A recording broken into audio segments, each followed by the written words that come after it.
So, recognizing the importance of technology, Denmark has appointed a tech ambassador, and we are proud to present Anne-Marie Engtoft Larsen, the Danish tech ambassador, with a responsibility for representing the Danish government towards the global tech industry and in global governance forums on emerging technologies. This interview is recorded, hence there will not be an opportunity to ask questions. I joined Anne-Marie late Friday, a very early West Coast time, in a conversation on the development of the understanding of impact of technology. Let's run the video. Thank you so much, Anas, and thank you to DRC for the invitation for this very, I think, important, timely, and great topic to discuss. Would you start by explaining just very short tech diplomacy? Like, what is your role in the work that you do? What's the key elements? The very short answer is I represent the Danish government, parliament, the Danish population on global issues of technology and to the tech sector. And what's really different there is that diplomats have for centuries been going out into the world and promoting Danish values and interests with countries, with international organizations where something was at stake, where changes was happening. And now we're seeing that change and impact on the Danish society is not only coming from other states, it's not only coming from international organizations, but it's increasingly coming from emerging technologies. Mm-hmm. So I represent Denmark towards the global tech companies, both here in Silicon Valley where I live, but also globally, and in tech forums, so also with civil society, with NGOs, with activists, with global governance forums that are working on, I think, fundamentally creating a more secure, responsible, democratic, technological future.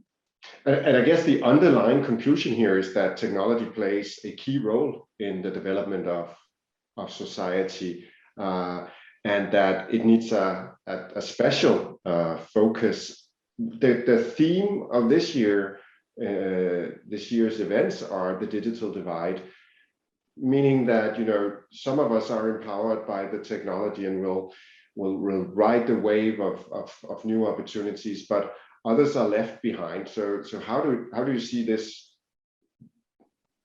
topic or this is a future problem? I don't know if you can even say it's a future problem. It is one that we already have at hand.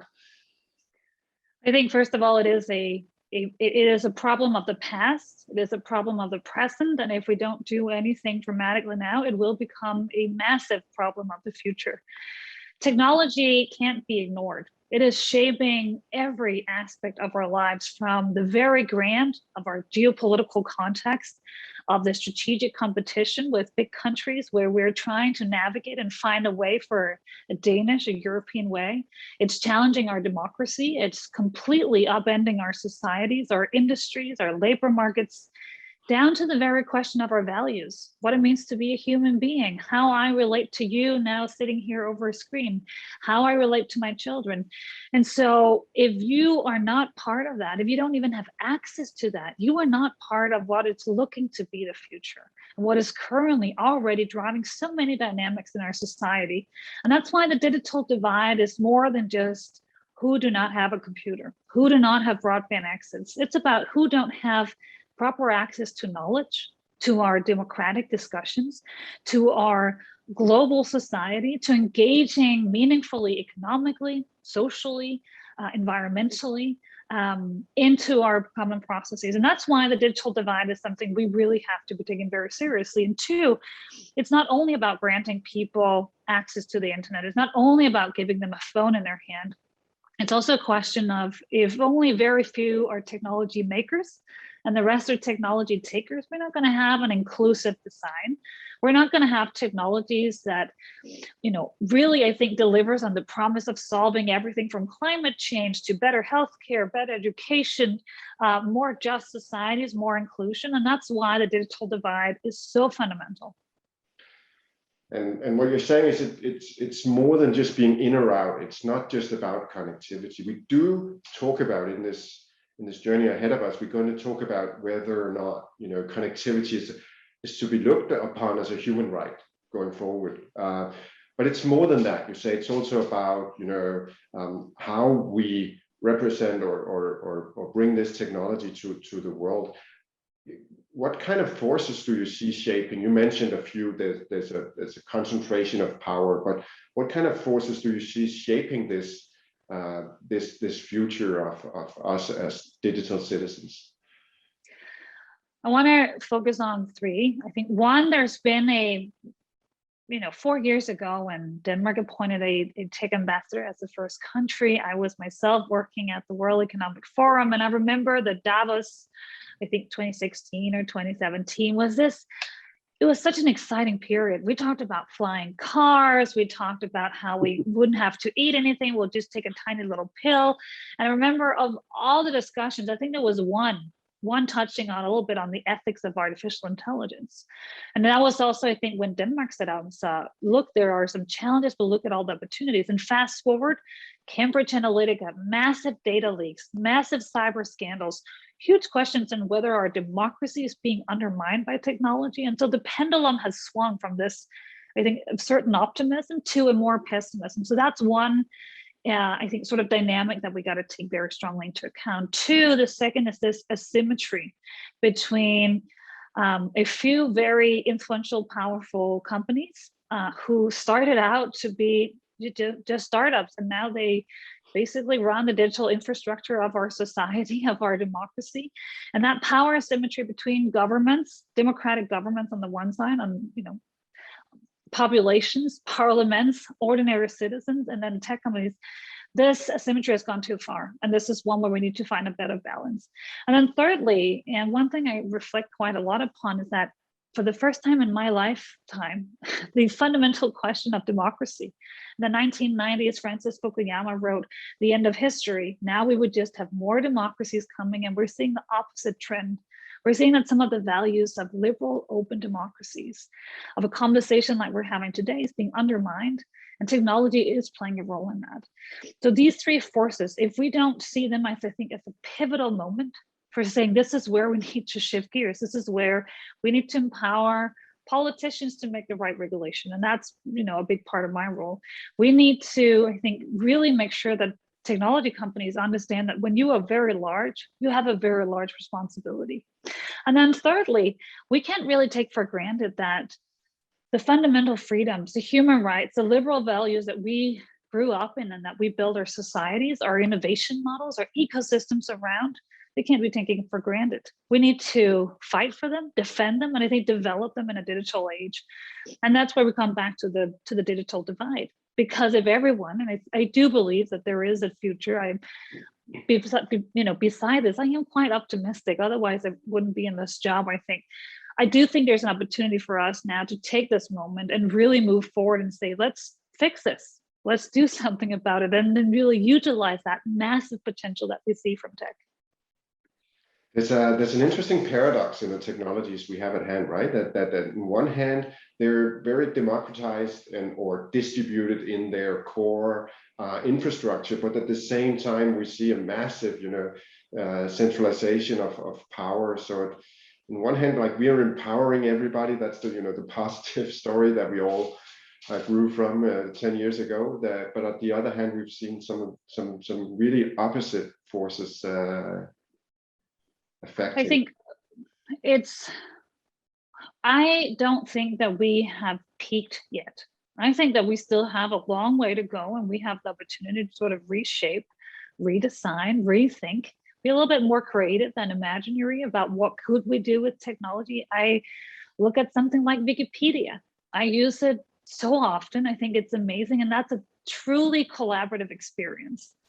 I think when we look at social media, it's not necessarily to say that was a beacon of it and now we don't know how to move forward. Of course we do. That's why we have discussions that, yes, you have freedom of speech, but you don't have freedom of reach.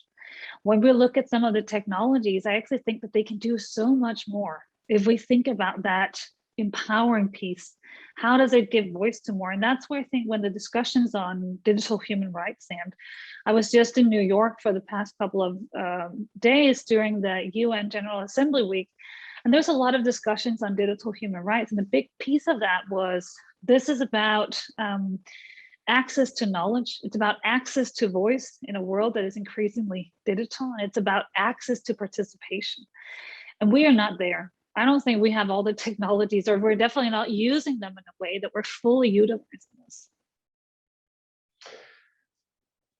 So also in the understanding of technology and how to implement, I think there's a long way to go. So you mentioned you were in New York. You mentioned some of the arenas that you attached to. You speak to a lot of different people, a lot of diverse group of actors within this ecosystem shaping the future of digital technologies. How do you see them coming together, and where are the barriers for the collaboration, for unhatching this new and better understanding where technology can actually make us more democratic, not less? That is one of the reasons why I'm optimistic. I think 4, 5, 6 years ago, we saw the discussions really being carried by the tech savvy, and that was often people from the tech startups or the large tech companies. And then you would have civil society and governments in the room, not necessarily understanding what is this really. They were just really to sort of represent a different voice. That is changing. I see governments, so our own government in Denmark, a lot of the governments that we're working with are much more tuned in and are much more, I think, fully understanding not only the challenges and opportunities of technologies, but sort of the systemic pieces underlying it. What are some of the dynamics that we need to change, and how do we build confidence that regulation, legislation, and actually taking the reins back on the sort of development is important. 2, I also see a civil society that is engaging incredibly well in this, who are becoming themselves tech savvy, who understand and can say, this is what we want to be using tech for, and this is what we can't be using tech for. This is how it undermines our efforts, and this is how it creates more civic engagement, more participation. And this creates a better playing field ultimately. I think it allows us to have much more, nuanced, enriched, in fair discussions, rather than the savvy tech bros from Silicon Valley telling us what to do.